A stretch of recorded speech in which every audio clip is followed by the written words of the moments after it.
नमस्कार मेरे प्यारे विद्यार्थियों, आपका अपना channel reading time satisfactory solution of GK. तो बिहार एसएससी इंटर स्तरीय एग्जाम जो है आपको दिसंबर में होने की पूरी आपको संभावनाएं हैं। ठीक है, तो आप लोग लगे रहिए और जितना हो सके आप लोग प्रैक्टिस कीजिए। पढ़ने के लिए तो पढ़ लिए होंगे, जितना प्रैक्टिस कीजिएगा आपके लिए उतना ही बेटर रहेगा। और बहुत सारा कमेंट आ रहा था कि सर जो है आप खान सर का क्विक रिवीजन बुक जो है आप जल्द ही समाप्त कर दीजिए। तो हम तुरंत याद रखिएगा कि मतलब हो सकता है कि अक्टूबर मंथ में उसको पूरा वीडियो जो है समाप्त कर देंगे खान सर का क्विक रिवीजन का। आप जाइएगा प्लेलिस्ट में, आप वहाँ से सेट लगा सकते हैं। ठीक है, और बिहार एसएससी यानी कि इंडोटेरिया वॉल्यूम 2 का आपका 9 सेट ऑलरेडी जो है हम आपको डाल चुके हैं वीडियो। आप प्लेलिस्ट में जाइएगा, आपको वहाँ वीडियो मिल जाएगा। आज हम लोग सेट नंबर 10 की बात करेंगे। ठीक है, चलिए यहाँ पे 10 नंबर में क्वेश्चन दिया है कि निम्नलिखित किस पहाड़ी पर कह रहा है कि पूर्वी घाट और पश्चिमी घाट से मिलता है। कह रहा है कि किस पहाड़ी पर जो है पूर्वी घाट और पश्चिमी घाट से आपका मिलता है। तो याद रखिएगा कि नीलगिरी पहाड़ी पर जो है आपका पूर्वी घाट और पश्चिमी घाट का मिलान होता है। ठीक है, चलिए, और नीलगिरी पहाड़ी को ब्लू माउंटेन भी कहा जाता है। याद रखिएगा, नीलगिरी पहाड़ी को जो है ब्लू माउंटेन भी आपको बोला जाता है। अगला क्वेश्चन यहाँ पे दिया है कि संपूर्ण भारत का अक्षांशीय विस्तार कितना है। तो अक्षांशीय विस्तार है आपको 8 डिग्री 4 मिनट से 37 डिग्री 6 मिनट उत्तरी अक्षांश। याद रखिएगा, भारत का संपूर्ण विस्तार आपका हो गया। चलिए, और भारत का कुल भौगोलिक क्षेत्रफल पूछेगा तो 32,87,263 वर्ग किलोमीटर। 32,87,000 हो जाएगा 263 वर्ग किलोमीटर। आगे क्वेश्चन यहाँ पे दिया है कि विश्व का सबसे ऊंचा सक्रिय ज्वालामुखी पर्वत कौन सा है। तो विश्व का सबसे ऊंचा सक्रिय ज्वालामुखी पर्वत पूछ रहा है, तो ये आपको हो जाएगा कोटोपैक्सी जो है, जो आपको इक्वेडोर में पड़ता है, जो विश्व का सबसे ऊंचा सक्रिय ज्वालामुखी आपका यहाँ पे पर्वत दिया है। ठीक है, एक देता है ओजस डेल सलाडो, दक्षिण अमेरिका महाद्वीप में है। ठीक है, अर्जेंटीना तथा चिली देश के सीमा पर स्थित है आपका ओजस डेल सलाडो। ठीक है, मोनोलोवा पूछता है तो मोनोलोवा आपका एक सक्रिय ज्वालामुखी है जो संयुक्त राज्य अमेरिका में आपका स्थित है। माउंट पोपा याद रखिएगा कि ये आपको म्यांमार में पड़ता है। माउंट पोपा जो है आपको म्यांमार में पड़ता है, मोनोलोवा जो है आपको संयुक्त राज्य अमेरिका में पड़ता है। सियाचिन हिमनद कह रहा है कि कहाँ पे स्थित है। तो याद रखिएगा कि सियाचिन हिमनद जो है आपको नुब्रा घाटी के उत्तर में आपको पड़ता है सियाचिन हिमनद। ठीक है, एक देता है सियाचिन ग्लेशियर, जो दुनिया का सबसे ऊंचा युद्ध क्षेत्र है आपको, और सियाचिन ग्लेशियर जो है आपको लद्दाख का हिस्सा है। याद रखिएगा, और यह दुनिया के गैर ध्रुवीय क्षेत्रों में दूसरा सबसे लंबा ग्लेशियर है। याद रखिएगा, और यहाँ पे दिया सियाचिन हिमनद कहाँ पे है, तो ये आपको पड़ता है नुब्रा घाटी।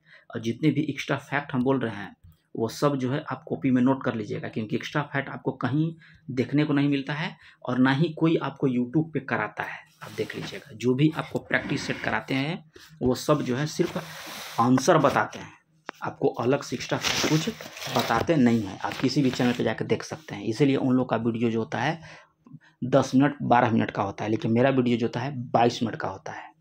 देख लीजिएगा कोई भी वीडियो उठाकर, और जहाँ एक्स्ट्रा बताने की बात होता है तो हम उसमें सारा चीज़ बताते हैं एक्स्ट्रा, ताकि जो है आप लोग वहाँ से कहीं भी क्वेश्चन कर दे तो आप वहाँ पे फंसे नहीं। ठीक है, और किसी भी ज़्यादा चैनल के तरफ आप लोग झुके नहीं कि ज़्यादा चैनल देख रहे हैं उससे कोई फ़ायदा नहीं होने वाला है। आप बिलीव कीजिए, आप मेरे चैनल से जुड़िए, आपको सारा सेट यहाँ पे देखने को मिलेगा।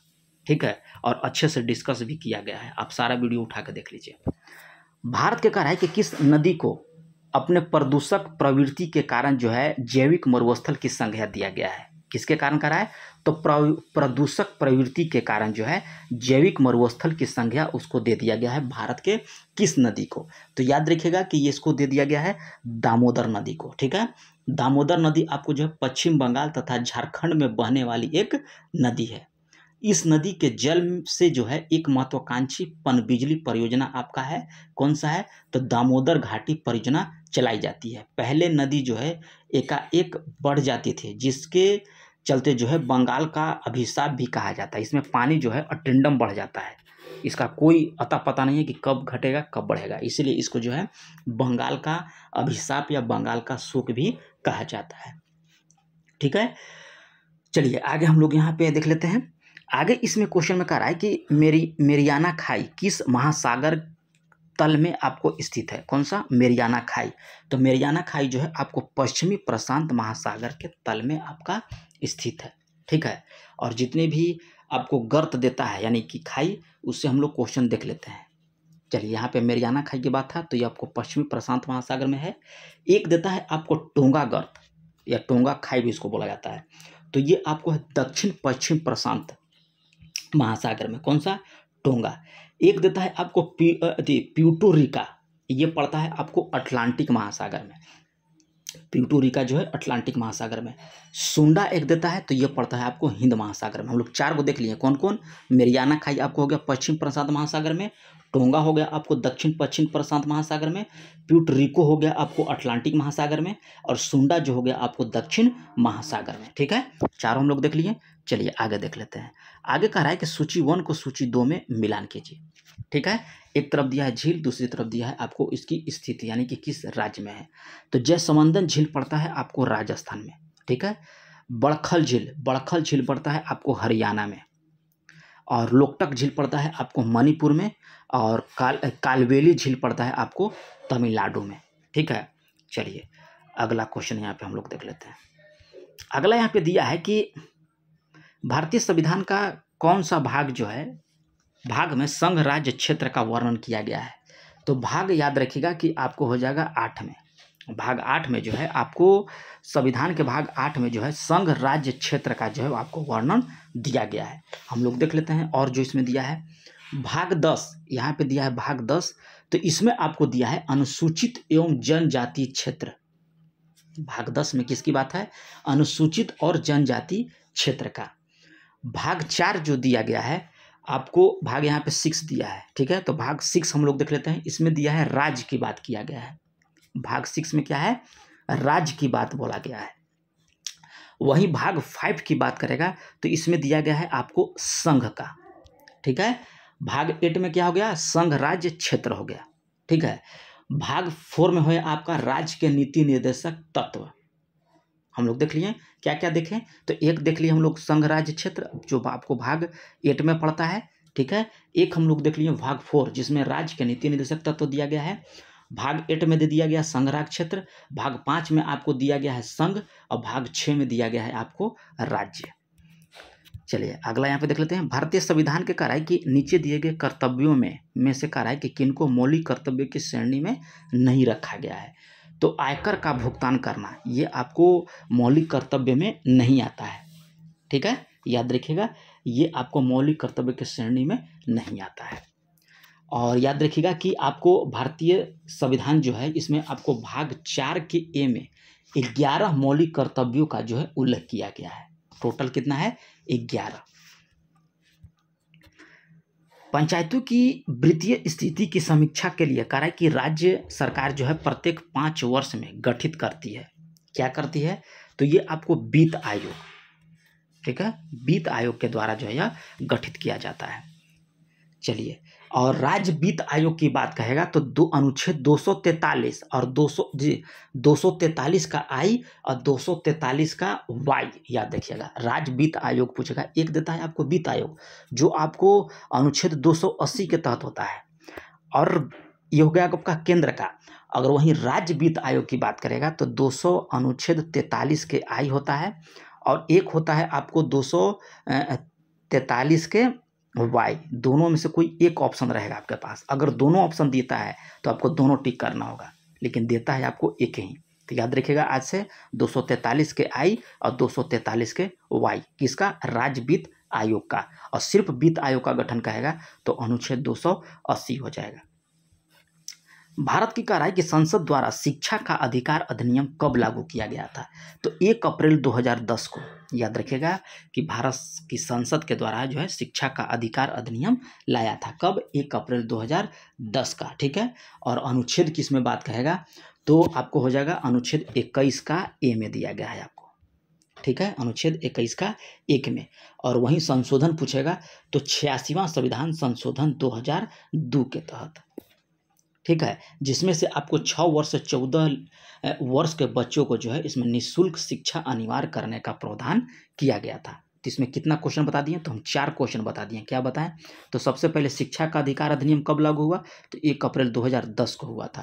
कैवां संविधान संशोधन के द्वारा, तो 86वां 86वां संविधान संशोधन 2002 के तहत। ये किस अनुच्छेद में है, तो अनुच्छेद 21 का ए में पड़ता है, ठीक है।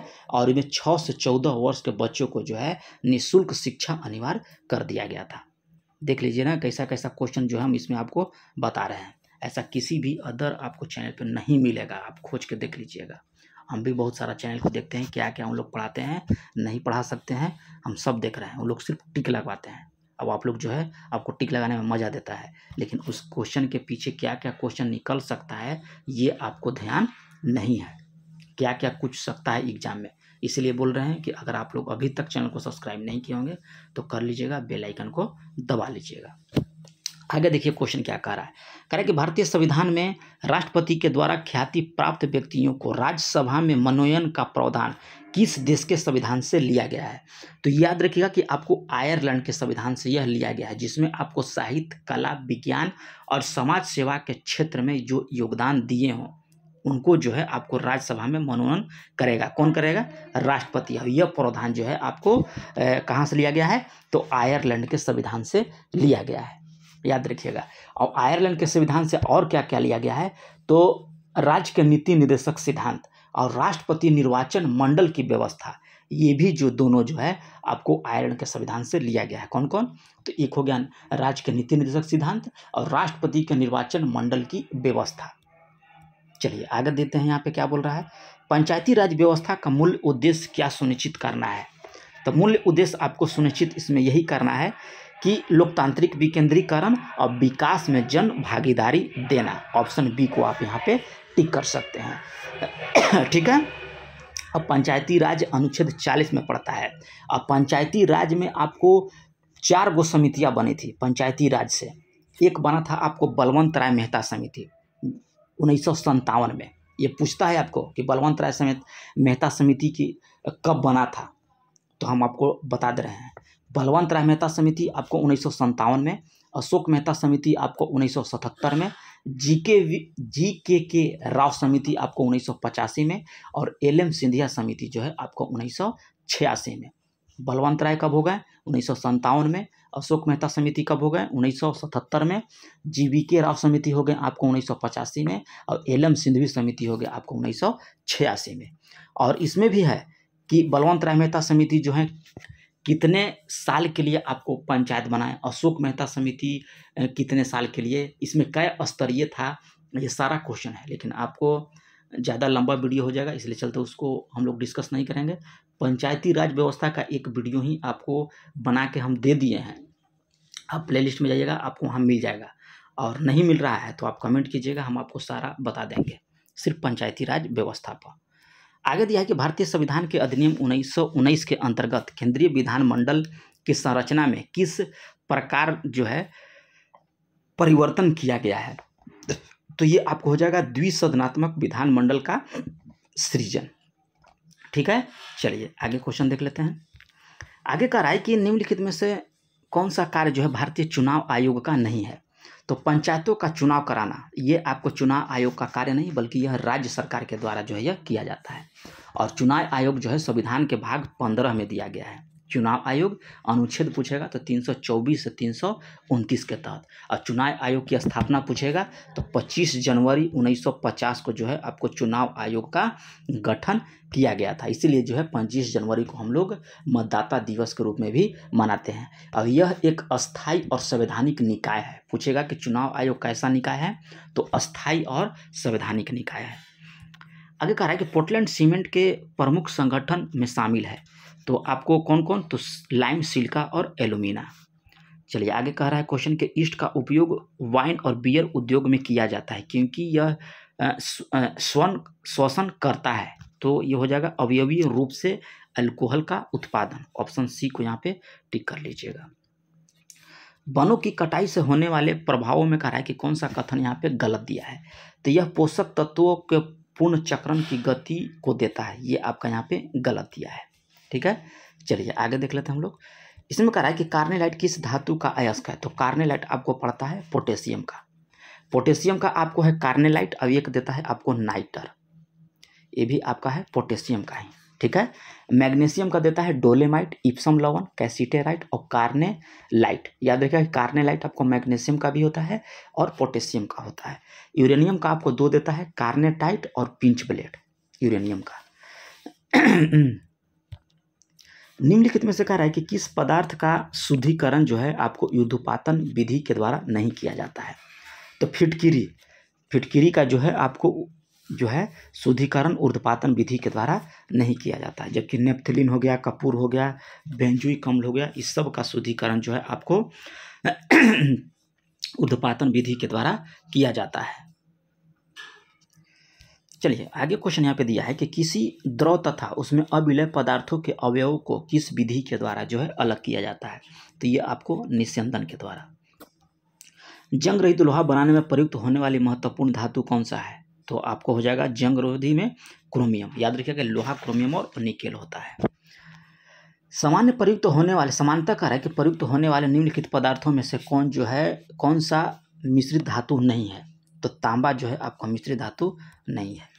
रक्त में कह रहा है कि आरबीसी बहुत अधिक उत्पन्न होने से कौन सा रोग हो जाता है, तो ये आपको हो जाएगा पॉलीसेल्थीमिया। अगर रक्त में आपको आरबीसी की मात्रा अधिक उत्पन्न होने लगा तो आपको पॉलीसीथीमिया बीमारी हो जाएगा। चलिए 25 नंबर देख लेते हैं। कह रहे कि वसा का पाचन करने वाला एंजाइम लाइपेज निम्नलिखित में से किसके द्वारा जो है स्त्रावित होता है, तो ये आपको होता है अग्नाशय के द्वारा। नेक्स्ट क्वेश्चन दिया है कि अमृतसर की संधि 1809 में किन के बीच हुआ था, तो ये आपको हुआ था रणजीत सिंह और चार्ल्स मेटकॉफ के बीच। ऑप्शन बी को टिक कर सकते हैं। आगे यहाँ पे दिया है राज्य का और उसके संस्थापक, तो हैदराबाद की स्थापना किसके द्वारा किया गया था, आप देखिए सही दिख रहा है, हाँ हैदराबाद की स्थापना किसके किया गया, तो आपको मोहम्मद अली कुतुब शाह के द्वारा। ठीक है, बंगाल हो जाएगा आपको मुर्शिद कुली खां के द्वारा, अवध हो जाएगा आपको शहादत अली खां और मराठा हो जाएगा शिवाजी। चलिए आगे दिया कि जैन साहित्य को क्या कहा जाता है, तो जैन साहित्य को बोला जाता है आपको आगम। नेक्स्ट क्वेश्चन यहाँ पे दिया है, कह रहा है कि महाभारत के अनुसार उत्तरी पंचाल की राजधानी कहाँ थी, तो ये आपको था अहिच्छत्र। नेक्स्ट क्वेश्चन यहाँ पे दिया है कि कौन यहाँ पे सही सुमेलित दिया गया है, तो यहाँ पे आपको हो जाएगा चतुर्थ अंगाल मैसूर युद्ध टीपू सुल्तान पराजित हुए थे और युद्ध में जो है मध्यम दिव्यंत भी हुए थे, याद रखिएगा, और यह हुआ था आपको 1799 ईस्वी में। चलिए आगे देख लेते हैं। यहाँ पे कराए कि निम्नलिखित में से किस राजवंश ने बीजापुर में स्वतंत्र शासन की स्थापना किया था, तो ये आपको होगा आदिल शाह के द्वारा। ठीक है, चलिए आगे क्वेश्चन देख लेते हैं, थोड़ा सा लंबा वीडियो हो रहा है। तो दिल्ली में कह रहा है कि मुगल साम्राज्य की नींव कह रहा है कि निम्नलिखित में से किस लड़ाई के परिणाम स्वरूप पड़ा था, तो ये पानीपत की पहली लड़ाई की तरफ। ठीक है, जो आपको पहली लड़ाई हुआ था 1526 ईस्वी में। आगे क्वेश्चन दिया है कि अंग्रेजी ईस्ट इंडिया कंपनी को भारत में व्यापार करने का जो है चार्टर किसने प्रदान किया था, तो ये आपको महारानी एलिजाबेथ प्रथम के द्वारा। ठीक है, चलिए नेक्स्ट क्वेश्चन देख लेते हैं। कह रहा है कि रंजीत सिंह की राजनीतिक राजधानी लाहौर थी, उन्हें किस नगर को अपनी धार्मिक राजधानी घोषित किया था, तो ये आपको हो जाएगा धार्मिक राजधानी हो जाएगा आपको अमृतसर और राजनीतिक राजधानी हो जाएगा आपको लाहौर। आगे दिया है कि महलवाड़ी व्यवस्था किसने तैयार किया था, तो महलवाड़ी व्यवस्था जो है आपको हॉल्ट मैकेंजी के द्वारा जो है तैयार किया गया था। और महलवाड़ी व्यवस्था का प्रस्ताव जो है 1819 ईस्वी में जो है मैकेंजी के द्वारा लाया गया था, याद रखिएगा 1819 ईस्वी। आगे दिया है कि शांतिपूर्ण प्रतिरोध का सिद्धांत किसने प्रतिपादित किया था, तो ये आपको किया था अरविंद घोष के द्वारा। नेक्स्ट क्वेश्चन यहाँ पे दिया है, कह रहा है कि भारत में बजट व्यवस्था का आरंभ किस वायसराय के काल में किया गया था, तो ये आपको कैनिंग के शासनकाल में बजट व्यवस्था। निम्नलिखित में से कह रहा है कि दिल्ली के सुल्तानों में से किसने उत्तर भारत में कह रहा है कि कई शहरों की स्थापना किया, तो ये आपको फिरोज शाह तुगलक के द्वारा। नेक्स्ट क्वेश्चन कह रहा है कि एक्साइज ड्यूटी लगाई जाती है, तो ये आपको वस्तु के उत्पादन पर जो है एक्साइज ड्यूटी लगाया जाता है। ठीक है, किस योजना में कह रहा है कि गरीबी उन्मूलन और रोजगार वृद्धि दर की बात की गई थी? तो ये आपको छठी पंचवर्षीय योजना में। चलिए आगे हम लोग देख लेते हैं। 41 नंबर कह रहा है कि मस्तिष्क का कौन सा भाग जो है सोचने का कार्य करता है? तो अग्र मस्तिष्क। हम लोग कभी भी सोचते हैं तो याद रखिए कि अग्र मस्तिष्क के द्वारा सोचते हैं। जीवाणुओं की कोशिका भित्ति कह रहा है कि किसकी बनी होती है? तो ये आपको बनी होती है किसकी? तो पेस्टिडोग्लाइकॉन की। प्रोथैम्बिन मानव शरीर निम्न में से किस शारीरिक क्रिया के लिए महत्वपूर्ण है? तो ये आपको होता है खून का जमना। चलिए आगे क्वेश्चन यहाँ पे दिया है, कह रहा है कि निम्नलिखित में से कोशिकाओं में केंद्रक नहीं होता है। तो किस में नहीं होता है? तो याद रखिएगा कि आपको लाल रुधिर कोशिका में और पुर्टिकाणु में यानी कि प्लेटलेट्स में जो है आपको केंद्रक नहीं पाया जाता है। तो ऑप्शन सी को टिक कर लीजिएगा। आगे किया है कि अति शीतलन यानी कि सुपर कूलिंग किस द्रव को शीतलन करना होता है? तो ये आपको होता है हिमांक के नीचे, हिमांक से नीचे। सिरके का रासायनिक नाम आपसे पूछ रहा है तो एस्टिक अम्ल होता है सिरके का रासायनिक नाम। आगे यहाँ पे दिया है कि जब प्रकाश किरण संघनन माध्यम से विरल माध्यम में जाती है तो क्या होगा? तो संघर माध्यम से कह रहा है कि विरल माध्यम में जाती है तो याद रखिएगा कि यह अभिलंब से दूर हटेगी। अल्फा बीटा गामा भेदन शक्ति अब कह रहा है कि आरोही क्रम में बताइए। तो सबसे पहले होगा आपको गामा, उसके बाद बीटा, उसके बाद अल्फा, आरोही क्रम। सरल लोलक कह रहा है कि एक दोलक पूरा करने में जितना समय लगता है उस सरल लोलक को क्या बोला जाता है? तो उसको बोला जाता है आपको आवर्तकाल। आवर्धक कांच में कह रहा है कि किस प्रकार का लेंस प्रयोग किया जाता है? तो आवर्धक लेंस में आपको उत्तल लेंस का प्रयोग किया जाता है। प्रकाश की गति कह रहा है कि निम्न से किस माध्यम में न्यूनतम होगी? तो प्रकाश की गति जो है आपका कांच में। जनित्र यानी कि जनरेटर एक ऐसा उपकरण है जो आपको क्या करता है? यांत्रिक ऊर्जा को विद्युत ऊर्जा में परिवर्तित करता है और उसके बाद क्या करता है? तो विद्युत चुंबकीय प्रेरण के सिद्धांत पर जो है यह आधारित होता है। कौन? जनरेटर। तो ऑप्शन डी को आप टिक कर सकते हैं। चलिए 53 नंबर क्वेश्चन यहाँ पे दिया है, कह रहा है कि एक वस्तु को एक उत्तल लेंस के अक्ष पर उसके फोकस F1 पर प्रकाशित केंद्र O के बीच स्थित एक बिंदु पर रखा जाता है तो निर्मित प्रतिबिंब कैसा होगा? निर्मित प्रतिबिंब आपको आभासी और बड़ा हो जाएगा। हाइड्रोजन कह रहा है कि लैंप का तंतु जो है किस मिश्र धातु का बना होता है? हाइड्रोजन का लैंप जो होता है आपका तंतु तो टंगस्टन और सोडियम का। थोड़ा सा पीडीएफ जो है थोड़ा सा अति है, आप लोग थोड़ा सा कंसीडर कर लीजिएगा। हम तो बोल रहे हैं, आप लोग को तो सुनाई रहा होगा। आपस में जुड़ी दो आवेशित वस्तुओं के बीच कह रहा है कि विद्युत धारा नहीं प्रभावित होती है यदि वे, तो याद रखिएगा कि समान विभव पर होते हैं तब जो है विद्युत धारा प्रभावित नहीं होगी। एक ठंडा और एक गर्म होना आवश्यक होता है। केरल के शांत घाटी में स्थित वन किस प्रकार के वन का एक उदाहरण है? तो ये आपको उष्णकटिबंधीय वर्षा वन का। गरजने वाली चालीसा कह रहा है कि कुछ 50 चीखने वाली 60 अब पौने पृथ्वी के किस गोलार्ध में आपको चलती है? तो ये आपको दक्षिणी गोलार्ध में। सौर मंडल का कह रहा है कि सबसे चमकदार ग्रह कौन सा है? तो सबसे चमकदार ग्रह हो जाएगा आपको शुक्र।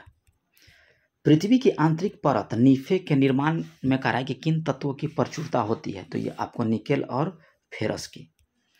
आगे क्वेश्चन कह रहा है कि निम्नलिखित में से कौन सा एक वर्ष 2011 की जनगणना के अनुसार जो है उनके न्यूनतम जनसंख्या घनत्व के आधार पर जो है सही अनुक्रम बताइए? तो सबसे हो जाएगा अरुणाचल प्रदेश, मिजोरम और उसके बाद सिक्किम।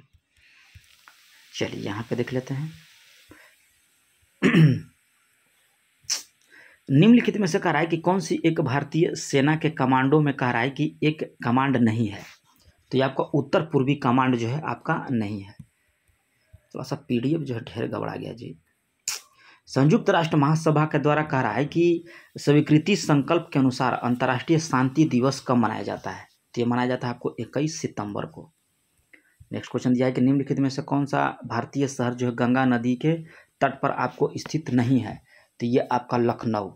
ठीक है, लखनऊ आपको गंगा नदी के तट पर स्थित नहीं है। आगे दिया है कि चेरनोबिल में परमाणु दुर्घटना कब हुआ था? तो ये आपको हुआ था 1986 ईस्वी में। अगला क्वेश्चन कह रहा है कि भारत में निम्न संग्रहालयों में किसका स्थान जो है गलत ढंग से अंकित किया गया है? तो इसमें आप याद रखिएगा कि यहाँ पे दिया है वस्त्र और कालीन कैलिको संग्रहालय वस्त्र और कैलिको संग्रहालय आपको मुंबई में, ये आपका गलत है, ये पड़ता है आपको अहमदाबाद में। वस्त्र और कैलिको संग्रहालय आपको अहमदाबाद में है। राष्ट्रीय रेल संग्रहालय आपको दिल्ली में है। सलारजगंज संग्रहालय आपको हैदराबाद में, और नेपियर संग्रहालय आपको त्रिवेंद्रपुरम में है। वर्ष 2023 में कहा है कि बुकर पुरस्कार से किसे सम्मानित किया गया, तो ये आपको सम्मानित किया गया था पॉल लिंच को। किस भारतीय राज्य ने कहा है कि ट्रांसजेंडर व्यक्ति की पहचान को मान्यता देने वाला पहला जो है जन्म प्रमाण पत्र जारी किया है, तो ये आपको राजस्थान के द्वारा। फीफा महिला विश्व कप 2023 का कह रहा है कि चैंपियन कौन सा देश बना है, तो 2023 में फीफा जो हुआ था इसमें आपको हुआ था स्पेन चैंपियन हुआ था। नए संसद भवन के प्रमुख वास्तुकार कौन थे जो नया संसद बना है, तो बिमल पटेल के द्वारा। निम्नलिखित में से कह रहा है कि किस कंपनी ने चौथे राष्ट्रीय जाल पुरस्कार से सर्वश्रेष्ठ उद्योग श्रेणी का जो है राष्ट्रीय जल पुरस्कार के कह रहा है कि सर्वश्रेष्ठ औद्योगिक श्रेणी में प्रथम स्थान हासिल किया है, तो ये आपको एनटीपीसी बरौनी। कह रहा है कि किस भारतीय महिला मुक्केबाज ने महिला विश्व बॉक्सिंग चैंपियनशिप 2023 में कह रहा है कि स्वर्ण पदक जीता है, तो आपको निकहत जरीन के द्वारा। अगला क्वेश्चन देख लेते हैं। वार्षिक भारत श्रीलंका द्विपक्षीय समुद्री अभ्यास स्लाइनेक्स 2023 का कह रहा है कि 10वां संस्करण हाल ही में निम्नलिखित में से किस शहर में कह रहा है कि प्रारंभ हुआ है, तो ये आपको हुआ है कोलंबो में। दादा साहेब फाल्के इंटरनेशनल अवार्ड 2024 में कह रहा है कि सर्वश्रेष्ठ अभिनेता का अवार्ड किसे दिया गया, तो ये आपको शाहरुख खान को दिया गया है। हाल ही में कह रहा है कि आयोजित चौथे खेलो इंडिया शीतकालीन खेलों में कह रहा है कि शुभंकर क्या था, तो ये आपको था हिम तेंदुआ। ऑप्शन ए को आप यहाँ पे टिक कर लीजिएगा, हिम तेंदुआ। 2023 में कह रहा है कि शांति के क्षेत्र में नोबेल पुरस्कार किसे प्रदान किया गया 2023 में, तो ये आपको नरगिस मोहम्मदी का। तो ये रहा है आप लोग का प्रैक्टिस शॉट, बहुत अच्छे ढंग से हम किए हैं, लेकिन थोड़ा सा बीच में पीडीएफ जो है थोड़ा सा गड़बड़ा गया है, तो आप लोग कंसीडर थोड़ा सा कर लीजिएगा, क्योंकि हम बोल रहे हैं तो आप लोग को तो सुनाई दे ही रहा होगा। तो मिलते हैं नेक्स्ट वीडियो में, तब तक के लिए जो है धन्यवाद।